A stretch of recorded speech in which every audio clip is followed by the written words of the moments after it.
Morning বন্ধুসকল, Pragyan universe চেনেলত আপোনালোকক সকলোকে স্বাগতম জনাইছোঁ।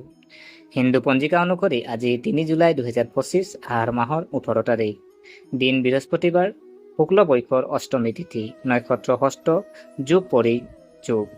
চন্দ্ৰ ৰাশি যদি চোৱা হয় কন্যা ৰাশিত চন্দ্ৰ আছে আৰু সূৰ্য ৰাশি হ'ল মিথুন ৰাশি। আৰু সূৰ্য উদয়ৰ সময় যদি চোৱা হয় পুৱা 4:38 আৰু সূৰ্যাস্ত সন্ধিয়া 6:15। প্ৰিয় দৰ্শক, ৰাহু কালৰ সময় যদি চোৱা হয় দুপৰীয়া 2:11 পৰা বিয়লি 3:51 থাকিব আৰু এই সময়ত গুৰুত্বপূৰ্ণ কাম নকৰিব। প্ৰিয় দৰ্শক, এতিয়া আমি জানো আহক যে 12টা ৰাশিৰ আজি আমাৰ আজিৰ দিনটোৰ ফলাফল। প্ৰথম ৰাশিটো যদি চোৱা হয় মেঘ ৰাশি। আজি আপুনি আত্মবিশ্বাসেৰে ভৰি পৰিব, কামত সফলতা পাব, সন্মান বাঢ়িব, পৰিয়ালটোত এক সুখকৰ পৰিৱেশৰ সৃষ্টি হ'ব। ইয়াৰ পিছত যদি চোৱা হয় বৃষ ৰাশি। আৰ্থিক দৃষ্টিকোণৰ পৰা দিনটো ভাল, পুৰণি প্ৰচেষ্টা ফল পাব, বাক্যত সংযত হওক নহ'লে বিবাদ হ'ব পাৰে। প্ৰিয় দৰ্শক, ইয়াৰ পিছৰ ৰাশি যদি চোৱা হয় মিথুন ৰাশি। আজি আপুনি নতুন মানুহৰ সৈতে যোগাযোগ কৰিব, যিসকল ভৱিষ্যতে লাভজনক হ'ব। গাড়ী চলোৱাৰ সময়ত সাৱধান হওক, পুৰণি বন্ধুৰ পৰা সহায় ল'ব পাৰিব। ইয়াৰ পিছৰ ৰাশি যদি চোৱা হয় কৰ্কট ৰাশি। নতুন কামৰ সুযোগ পাব পাৰে, টকা বিনিয়োগ কৰাৰ পৰা বিৰত থাকক, ঘনিষ্ঠ কাৰোবাক লগ পোৱাৰ সুযোগ পাব, ব্যৱসায়ী বিষয়ত সফলতাৰ লক্ষণ দেখা গৈছে।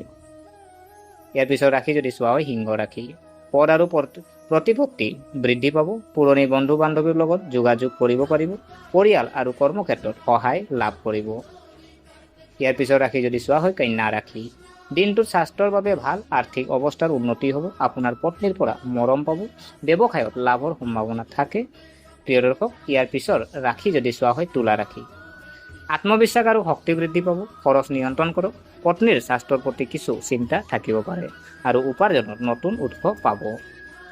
প্ৰিয় দৰ্শক, ইয়াৰ পিছৰ ৰাশি যদি চোৱা হয় বৃশ্চিক ৰাশি। পৰিয়ালৰ সৈতে ভাল সময় পাৰ কৰিব, অপ্ৰয়োজনীয় খৰচৰ পৰা আঁতৰি থাকক, কৰ্মক্ষেত্ৰত লুকাই থকা শত্ৰুৰ পৰা সাৱধান হওক, প্ৰেমৰ সম্পৰ্কবোৰ ভাল হ'ব। প্ৰিয় দৰ্শক, ইয়াৰ পিছৰ ৰাশি যদি চোৱা হয় ধনু ৰাশি। স্বাস্থ্যৰ প্ৰতি গুৰুত্ব দিয়ক, আপোনাৰ পত্নীৰ পৰা ভাল উপহাৰ পাব পাৰে, ব্যৱসায় সম্প্ৰসাৰণৰ সম্ভাৱনা আছে, পৰিয়ালৰ পৰা সহায় পাব। প্ৰিয় দৰ্শক, ইয়াৰ পিছৰ ৰাশি যদি চোৱা হয় মকৰ ৰাশি। আৰ্থিক সমস্যা হ'ব পাৰে কিন্তু সন্ধিয়ালৈকে উন্নত হ'ব, ল'ৰা ছোৱালীলৈ আপুনি বিচলিত হ'ব পাৰে, আৱেগিক সিদ্ধান্তৰ পৰা আঁতৰি থাকক। প্ৰিয় দৰ্শক, ইয়াৰ পিছৰ ৰাশি যদি চোৱা হয় কুম্ভ ৰাশি। কৰ্ম পৰিকল্পনা তালিকাভুক্ত কৰক, সফলতা লাভ কৰিব, সময় আৰু ধন দুয়োটাৰে ব্যৱহাৰ কৰক, বিবাহিত জীৱনত সুখকৰ ফলাফল পাব পাৰে।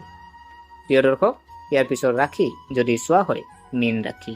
আজি আপুনি মানসিকভাৱে সুখী হ'ব, আৰ্থিক অৱস্থা স্বাভাৱিক হ'ব আৰু পৰিয়ালৰ পৰা সহায় পাব আৰু প্ৰেমৰ সম্পৰ্কত ঘনিষ্ঠতা বাঢ়িব। প্ৰিয় দৰ্শক, আজি আৰু বিবেচনাৰ কাম কৰক আৰু খৰখেদা আৰু আৱেগিক সিদ্ধান্ত লোৱাৰ পৰা আঁতৰি থাকক। হালধীয়া কাপোৰ পিন্ধক, ভগৱান বিষ্ণুক পূজা কৰক, যিহেতু বৃহস্পতিবাৰ, আৰু গুৰুৰ লগত জড়িত ব্যৱস্থা কৰক, যেনে কল, হালধীয়া বস্ত্ৰ, এনে আপুনি কিছু সামগ্ৰী আপুনি দান কৰিব পাৰে। প্ৰিয় দৰ্শক, গতিকে আশা কৰিছোঁ আপোনালোকে ভিডিঅ'টো চাই ভাল পালে। যদি এই ভিডিঅ'ই কিঞ্চিত মানুহ লাভান্বিত কৰিছে তেনেহ'লে লাইক কৰিব, কমেণ্ট কৰিব, শ্বেয়াৰ কৰিব আৰু আমাৰ চেনেলটো যদিহে ছাবস্ক্ৰাইব কৰা নাই অনুগ্ৰহ কৰি ছাবস্ক্ৰাইব কৰি আমাক উৎসাহিত কৰিব বুলি আশা থাকিলে পুনৰ লগ পোৱাৰ প্ৰতিশ্ৰুতিৰে আজিলৈ বিদায় মাগিলোঁ। ধন্যবাদ।